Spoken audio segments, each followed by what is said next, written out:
All right, so you want to talk side hustles. Let's talk about print on demand on Etsy. Ooh, okay.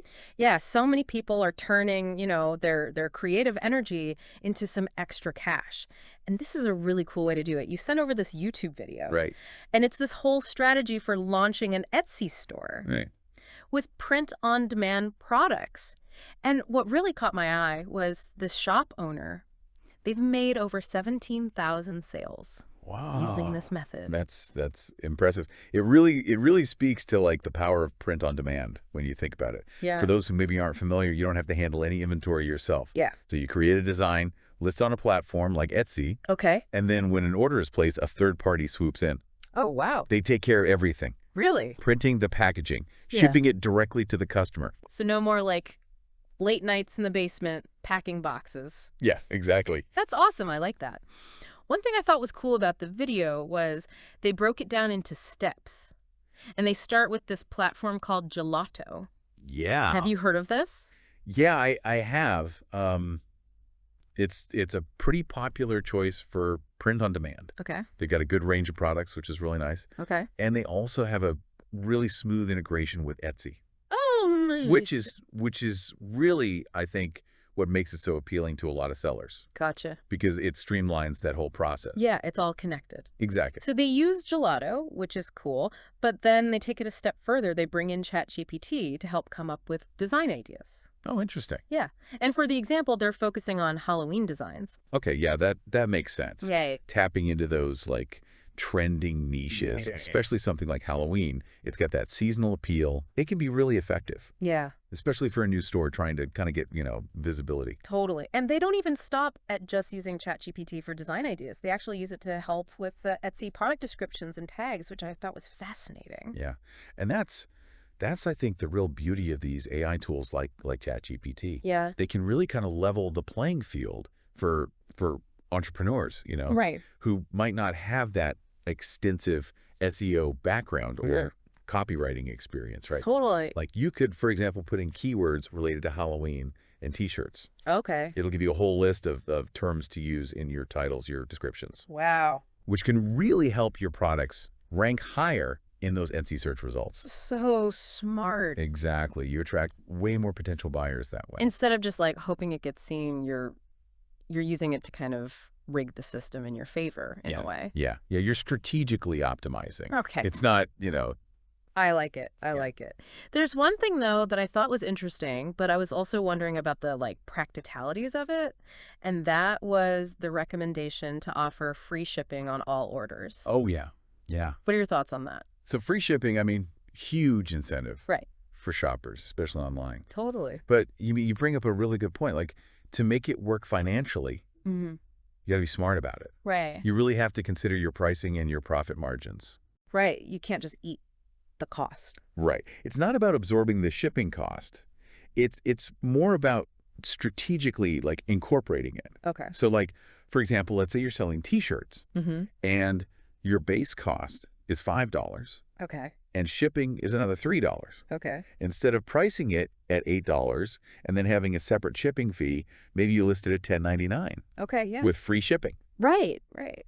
You're still covering your costs, but to the customer, they see free shipping and it's like almost a no-brainer. Yeah. It feels like you're getting a deal. Exactly. Right. So it's all about perception of value. Right. Even if the price is a little bit higher, it feels much more appealing. Exactly. Yeah. Because they feel like you're getting something for free. Oh. Even if at the end of the day, they're kind of paying for it, Right. It's just built in. Exactly. You're just strategically kind of positioning yourself. I like that. But, even with a solid strategy like that and perks like free shipping, Yeah. I think it's really crucial to kind of acknowledge the landscape of a platform like Etsy. Right, because it's competitive. Yeah. Right? So it's not just you having this great idea. It's probably other people who are like, Halloween designs, ChatGPT, I'm going to do that too. Exactly. Right. Everyone and their mother is probably, thinking the same thing. Right. So that's why this whole idea of niche targeting, I think, Yeah. is so critical. So while, yes, riding that wave of a broad trend like Halloween can be profitable, finding that more specialized niche within that trend, Yeah. Okay. that's going to be what sets you apart. Got it. That's going to be your differentiator. Okay. So like instead of just generic Halloween designs, you're doing Halloween designs, but specifically for, I don't know, pet owners. Right. Or like vintage inspired Halloween design. Exactly. Something like Yeah, that. you got to find that sweet spot. Okay. Where it's like your passions or your like unique perspective intersects with a specific audience. Okay. But even then, even within that niche, you still need designs that are good. Oh, 100%. Right. Yeah, design quality is paramount. I mean, in a marketplace that is, as saturated as Etsy, it's those visually appealing, unique, high-quality designs. Yeah. Those are the ones that are going to kind of cut through the noise. Right. And make people actually want to buy. It's like you can lead a horse to water. Exactly. You can have your niche, you can do all the SEO stuff, but if the designs aren't good, it doesn't matter. Yeah, you're not gonna get very far. Right. And even if you have like the most amazing designs and you've like really niched down, you still have to people have to see it, right? It's not like you can just put it up on Etsy and then magically. It'd be nice. Yeah. It would be nice. But no, that's where I think having, that strategic marketing plan comes in. Okay. They mentioned social media in the video briefly, and I think that's a great place to start. Okay. Pinterest, Instagram, Right. even TikTok. Yeah. Those are all good ones. Those can be gold mines for reaching your people, so to speak. Meeting them where they are. Exactly. Right. So, let's say you're targeting those pet owners. Right. With your unique Halloween designs. Well, what about sharing those designs on pet-related Instagram pages?